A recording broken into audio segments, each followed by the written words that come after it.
오늘 새벽에 함께 나눌 말씀의 제목은 직분은 선물입니다. 입니다. 하나님께서 이스라엘을 출애굽하셨잖아요. 어, 애굽의 그 바로의 손에서 이스라엘을 구원하여 주신 이유가 뭔가 출애굽기 19장에 보면 내가 이스라엘을 제사장 나라 삼기 위해서 이스라엘을 출애굽했다라고 말씀을 하십니다. 제사장 나라이기 때문에 이스라엘에서 가장 중요한 직분 중에 하나가 제사장이 됩니다. 아, 이 제사장의 직분은 아무나 할 수가 없어요. 어, 하나님께서 모세에게 너의 친형 아론과 그 아들들이 제사장 직분을 맡게 하셨습니다. 왜 아론에게 이 제사장 직분을 맡게 하셨을까? 아론이 모세보다 더 영적이어서 아론에게 제사장 직분을 주셨을까? 그렇지 않습니다. 우리는 이 모세의 친형이라고 하는 이 아론이 지은 죄를 알고 있어요. 모세가 하나님 만나기 위해 산에 올라간 사이에 아론은 백성들과 함께 우상을 섬겼었습니다. 우상을 섬기던 자가 어떻게 하나님을 가장 가까이에서 섬기는 제사장이 될 수 있을까요? 될 수 있었다면 그건 아론이 잘해서가 아니라 그건 전적으로 하나님의 은혜입니다. 제가 목사가 되었습니다. 어렸을 때부터 말하는 것이 꼭 목사 같고 생각하는 것이 꼭 목사 같아서 목사 된 거 아닙니다. 저는 누구보다 자유로운 영혼이었고 만일에 하나님이 저를 내버려 두셨다면 저는 어쩌면 이 자리에 있지 않았을 수도 있습니다. 제가 목사가 되고 또 주께서 핏값으로 세우신 한 교회의 지도자가 될 수 있었다면 이는 전적으로 하나님의 은혜죠. 우리 고린도전서 15장 10절 말씀을 한번 같이 보실까요? 시작. 그러나 그러나 내가 내가 나 나 된 된 것은 것은 하나님의 하나님의 은혜로 은혜로 된 된 것이니 것이니 내게 내게 주신 주신 그의 그의 은혜가 은혜가 헛되지 헛되지 아니하여 아니하여 내가 내가 모든 모든 사도보다 사도보다 더 더 많이 많이 수고하였으나 수고하였으나 내가 한 내가 한 것이 것이 아니요 아니요 오직 오직 나와 나와 함께 함께 하신 하신 하나님의 하나님의 은혜로라. 은혜로라. 네가 요한의 아들 시몬이니 내가 이 반석 위에 내 교회를 세우겠다. 그래서 시몬 베드로가 교회의 반석이 돼요. 시몬 베드로가 잘해서 그럴까요? 아시는 것처럼 베드로가 잘해서가 아니죠. 베드로는 예수님 모른다고 부인이 3번이나 했습니다. 야곱이 이스라엘의 조상이 됐습니다. 야곱이 신실해서요? 아니죠. 야곱은 누구보다 참 심란하게 살았습니다. 그럼에도 야곱이 이스라엘의 조상이 되었다면 이는 전적으로 하나님의 은혜죠. 우리 디모데후서 1장 9절 말씀도 한번 또 읽겠습니다. 시작. 하나님이 하나님이 우리를 우리를 구원하사 구원하사 거룩하신 거룩하신 소명으로 소명으로 부르심은 부르심은 우리의 우리의 행위대로 행위대로 하심이 하심이 아니요 아니요 오직 오직 자기의 자기의 뜻과 뜻과 영원 영원 전부터 전부터 그리스도 그리스도 예수 예수 안에서 안에서 우리에게 우리에게 주신 주신 은혜대로 은혜대로 하심이라. 하심이라. 아멘입니까? 아, 금년에 이제 새롭게 이제 목장을 맡게 된 목자와 목녀들이 계십니다. 그 중에 이제 조초롱 집사님, 신은경 집사님도 계시는데 조초롱 집사님이 지금 제자반 7단계를 같이 하고 있는데 어, 거기서 저한테 물으시더라고요. 목사님, 저희가 아무리 생각해도 너무 궁금해서 그러는데 왜 저희 부부에게 목자, 목녀를 하실 것을 권하셨어요? 이제 이렇게 질문을 하신 것입니다. 목자, 목녀의 직분을 권할 만큼의 어떤 본인들은 그런 준비가 되지 않았다고 생각이 되어지는데 목사님이 왜 그렇게 하셨을까? 물론 저도 저 나름대로 금년에는 누가 목자, 목녀를 하면 좋을까 생각하면서 기도하면서 떠오른 분들이기도 했지만 궁극적으로는 저의 어떤 개인적인 권유나 또 생각 때문이 아니죠. 그분들이 목자와 목녀의 직분을 감당하게 되는 건 전적인 하나님의 은혜입니다. 하나님의 은혜. 우리 민수기 18장 7절 오늘 본문이죠. 오늘 본문 7절에 이런 말씀이 있거든요. 읽어봅시다. 시작. 너와 내 아들들은 제단과 휘장 안의 모든 일에 대하여 제사장의 직분을 지켜 섬기라. 내가 제사장의 직분을 너희에게 뭐로 선물로 주었은즉 거기 가까이 하는 외인은 죽임을 당할지니라. 다른 사람들은 함부로 성소 안에 들어오면 어떻게 돼요? 죽습니다. 그런데 아론과 그의 아들들은 성소 안에 들어갈 수가 있어요. 그리고 성소 안에 있는 기구들을 만질 수도 있습니다. 어떻게 그게 가능하나? 아론과 그의 아들들이 남들보다 더 거룩해서 아론과 그의 아들들에게 주신 이 제사장 직분은 전적인 하나님의 선물입니다. 이 선물이라는 말이 은혜라는 뜻이에요. 카리스라고 하는 이 단어가 은혜라는 단어로도 번역이 될 수 있는 단어입니다. 그래서 하나님께서 이 아론에게 제사장의 직분을 주셨다. 그의 아들들에게 제사장의 직분을 주셨다. 너희가 더 의로웠다. 너희가 더 경건했다. 너희가 더 신실했다. 너희가 더 잘 믿더라. 그래서 주신 거 아닙니다. 전적인 하나님의 선물이에요. 하나님의 선물. 은혜입니다. 권사의 직분, 집사의 직분, 장로의 직분 다 선물입니다. 내가 집사가 될 만해서, 내가 권사가 될 만해서, 내가 장로가 될 만해서 아닙니다. 자격으로 따지면 저조차도 목사 될 자격이 없죠. 그런데 하나님께서 선물을 주시니까, 은혜를 주시니까 우리가 이 직분을 받게 된 거죠. 가끔 우리 성도님들 중에 제가 이제 서리 집사를 이제 어, 후보로 올려요. 그러면 저한테 정중히 거절하십니다. 목사님, 저는 아직 아무리 생각해도 이 집사의 직분을 감당하기에는 부족한 것 같습니다. 그리고 거절하셔요. 거절하실 수 있으십니다. 다만 직분은 선물이에요. 하나님이 은혜로 나에게 주시려고 하시는 건데, 선물로 주시려고 하시는 건데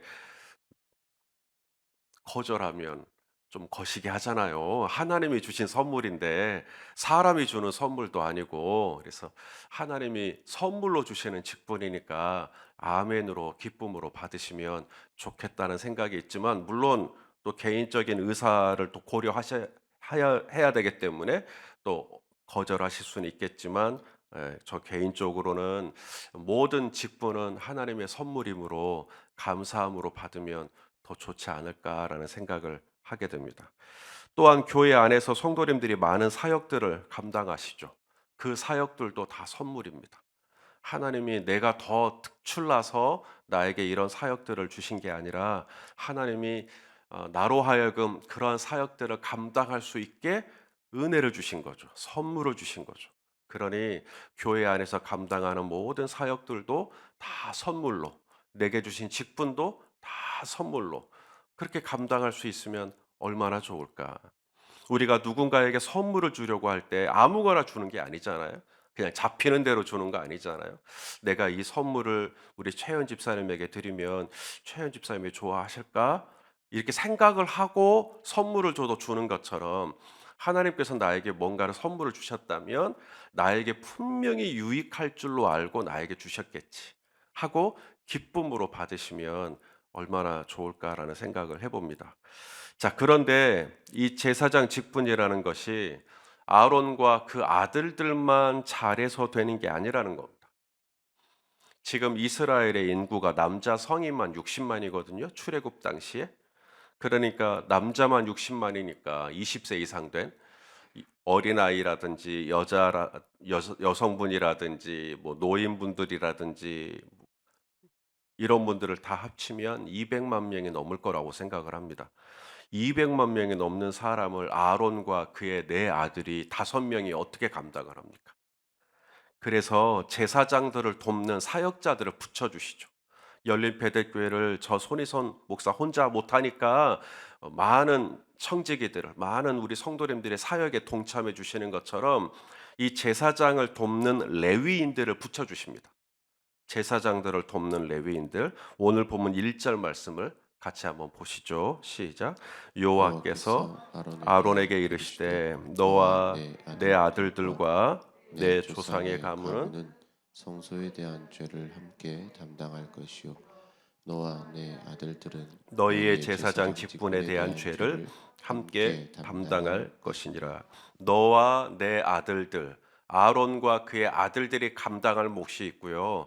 내 조상의 가문, 내 조상의 가문이 바로 레위입니다. 그래서 레위인들이 감당할 몫이 있어요.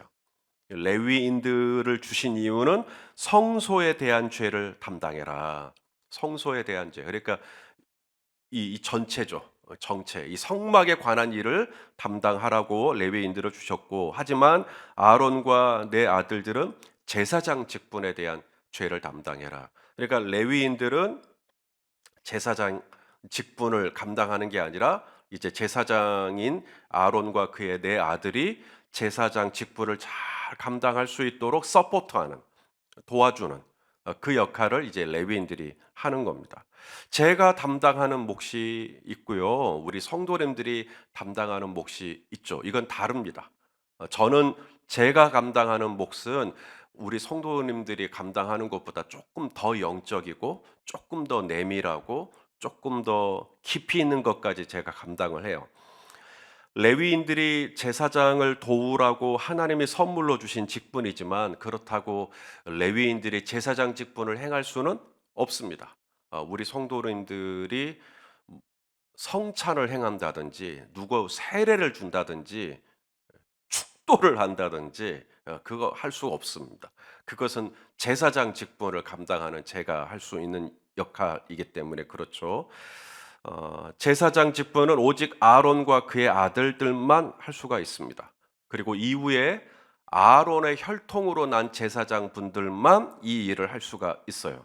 아무리 레위인들이 그 옆에 있지만 레위인들은 성소 안으로, 지성소 안으로 절대 들어갈 수가 없습니다. 그것은 제사장만 들어가요. 그러면 레위인들은 똑같은 성막 안에 있지만 성막들에서 이루어지는 모든 제사 행위를 도와줘요. 그리고 성막의 문지기 역할을 감당하면서 이스라엘 지파 중에 누구라도 함부로 성막 안에 들어오지 못하도록 그 역할을 감당하는 게 레위인들입니다. 하나님께서 지금 민수기 18장을 통해 제사장이 할 일과 레위인이 할 일을 지금 선을 그어주고 있는데 왜 이런 말씀을 갑자기 하시나 이유가 있습니다. 바로 그 전에 무슨 일이 있었냐면 고라 자손의 반역이 있었어요. 이 고라는 왜 반역을 했을까? 바로 고라도 레위 지파예요. 모세도 레위 지파고요. 아론도 레위 지파 출신이고요. 고라도 레위 지파 출신입니다. 야곱의 아들들 중에 12아들 중에 레위가 있죠. 이 레위에게 게르손, 고핫, 무라리라고 하는 세 아들이 있는데 이 게르손, 고핫, 무라리 중에 고핫 자손의 고핫 계열의 레위인들이 바로 모세, 아론, 고라 다 똑같이 레위의 혈통이에요.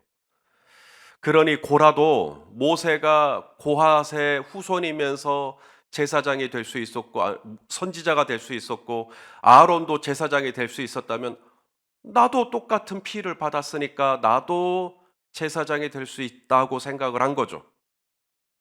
하지만 고라의 반역을 하나님이 아주 엄하게 다루셨죠. 땅이 갈라져서 다 죽임을 당하게 하셨습니다. 그 일이 있고 난 다음에 민수기 18장 오늘 본문을 주신 거예요. 그래서 오늘 본문의 내용은 제사장은 제사장, 레위인은 레위인, 이 선을 하나님이 다시 한번 정확히 그어 주시는 것입니다. 제사장은 아론과 그의 아들들만 한다. 레위인은 아무리 제사장이 되고 싶어도 레위인은 레위인의 역할이 있다. 선이 있다. 라고 지금 말씀해 주고 있는 것입니다. 그래서 제사장이 하는 일은 하나님을 가장 지근해서 가장 가까이에서 섬기는 일을 하고요. 제사장은 성소 들어갈 수 있습니다. 그리고 1년에 한 번은 지성소 안에도 들어갈 수가 있어요. 하지만 레위인들은 아무리 하나님을 가까이 하고 싶어도 절대로 성소 안으로 들어갈 수가 없습니다. 지성소 안으로는 당연히 못 들어가고요. 자, 그러니까 레위인들은 계속해서 아론과 그의 아들들을 보면서 아이고 나도 저렇게 제사장이 될 수 있는데 하면서 배 아파하고 시기하고 질투하고 그러면 안 되겠죠. 레위인들도 하나님이 구별하신 사람들입니다. 제사장을 도우라고 하나님께서 아무나 붙여주시지 않았어요. 오직 레위인들만 붙여주셨어요. 레위인이 아니라 하나님이 원하시면 르우벤 지파 너희가 제사장을 도와라. 스불론 지파 너희가 제사장을 도와라. 이사갈 지파 너희가 제사장을 도와라 라고 하실 수 있죠. 그런데 하나님이 다른 어느 지파 말고 레위 지파, 레위인 너희들이 제사장을 가장 가까이에서 도와주어라 라고 하나님께서 구별해 놓으신 겁니다. 그래서 레위인들은 이제 성소가 이동할 때, 성막이 이동할 때 언약궤를 어깨에 맬 수가 있어요. 하나님을 모시고 움직일 수가 있는 겁니다. 하지만 그렇게 가장 가까이에서 하나님을 모실 수 있는 특권을 부여받았지만 그렇다고 해서 성소 안으로 함부로 들어간다든가 지성소 안으로 들어가는 것은 안 돼요. 그건 오직 성소 안에 들어갈 수 있는 카리스, 성소 안에 들어갈 수 있는 은혜를 받은 제사장만이 감당하는 몫입니다. 그래서 시편에 보면 고라자손이 쓴 시가 있어요. 민수기 16장에 고라자손 다 죽은 거 아닌가? 아니요. 반역했던 분들만 죽었고요. 그 자손들은 여전히 살아 있었습니다. 그래서 그 자손들은 여전히 레위인이었기 때문에 성막에서 봉사를 할 수가 있었죠. 그러다가 시편 84편에 고라 자손이 이런 시를 써요. 우리 시편 84편 10절을 또 읽을게요. 시작. 주의 네, 궁정에서의 한 날이 다른 곳에서의 첫날보다 나은즉 악인의 장막에 사는 것보다 내 하나님의 성전 문지기로 있는 것이 좋사오니. 왜 고라 자손이 성전 문지기로 있을까요? 그게 한계예요. 거기까지 하는 거예요. 레위인들은 성소 안으로는 못 들어갑니다. 성막 안에서 이루어지는 모든 제사장이 제사를 집례할 때 옆에서 서포트하는 역할을 해요. 그렇다고 해서 그 성소 안으로는 못 들어가요. 그리고 성막의 문지기로서 아무나 성막 안에 들어오지 못하도록, 아무나 성전 안에 들어오지 못하도록 문지기 역할을 하는 것이 레위인이에요. 그런데 시편 84편의 이 고라 자손은 성전 문지기로 있는 게 불평이에요, 불만이에요? 감사해요. 악인의 장막의 거함보다 내 하나님의 성전 문지기로 있는 지금이 너무 좋습니다 하고 지금 고아 자손 시편 84편 시인이 하나님께 감사와 찬양을 올리고 있죠. 시기하지 않아요. 옛날 고라 자손처럼 이제는 제사장 직분을 질투하지 않습니다. 그리고 제사장 직분을 탐하지 않아요. 내가 저거 할 수 있는데 라고 하지 않습니다. 이제는 성전 문지기로 있는 걸 감사하게 생각해. 그래서 시편에 시가 올라가게 된 거죠. 내가 저 성소 안으로 들어가지는 못하지만 그래도 내가 성막 안에서 들어와서 우리 제사장님들이 제사장 직분 잘 감당할 수 있도록 돕는 이 역할을 하는 것도 얼마나 은혜이냐. 그리고 내가 성전 문지기로 지내면서 아무나 이 성막 안으로 침투하지 못하도록 이렇게 막는 이 역할을 감당하는 것도 얼마나 은혜이냐라고 지금 생각하고 있는 겁니다. 바로 이렇게 신앙생활을 해야 한다는 겁니다. 나도 권사 될 수 있는데, 나도 장로 될 수 있는데, 누군가 가진 직분을 시기하고 갈등하고, 그래서 내 안에 있는 불평과 불만을 다른 사람을 조종해서 공동체를 어렵게 만드는 것이 아니라, 오늘 내게 주신 직분, 내가 비록 성소 안으로 들어가지는 못하고, 내가 성막의 뜰에 머무는 일이라 할지라도, 아니 성막들도 아니라 아예 문지기 같이 성막 밖에서 함부로 사람들이 그 안에 들어오지 못하도록 관리하는 일이라 할지라도 오늘 내게 주신 직분이 하나님이 내게 주신 선물인 줄로 알고 감사히 받으면 버릴 게 없겠죠. 사랑하시는 성도 여러분, 제사장은 제사장 몫이 있고 레위인은 레위인 몫이 있습니다. 우리가 각자에게 주신 하나님의 은혜를 선물로 알아 마땅히 하나님 앞에 감사하는 자세로 살아가는, 그렇게 우리 주님의 몸을 각자에게 주어진 은혜대로 또 감당하는 우리 교회, 우리 성도님들 다 되실 수 있기를 예수님의 이름으로 축원합니다. 기도하시겠습니다. 하나님 아버지 감사합니다. 오늘 우리에게 주신 직분이 참으로 귀합니다. 오늘 나에게 주신 이 직분을 하나님이 주신 선물로 알고 감사하면서 이 고핫 자손의 계열의 이 고라 자손이 나중에는 하나님의 문지기로 있는 것도 감사하다고 했던 것처럼 우리 또한 하나님의 주신 몫이 무엇이든 감사함으로 받을 수 있도록 우리의 믿음을 붙잡아 주시옵소서. 예수님의 이름으로 기도하옵나이다. 아멘.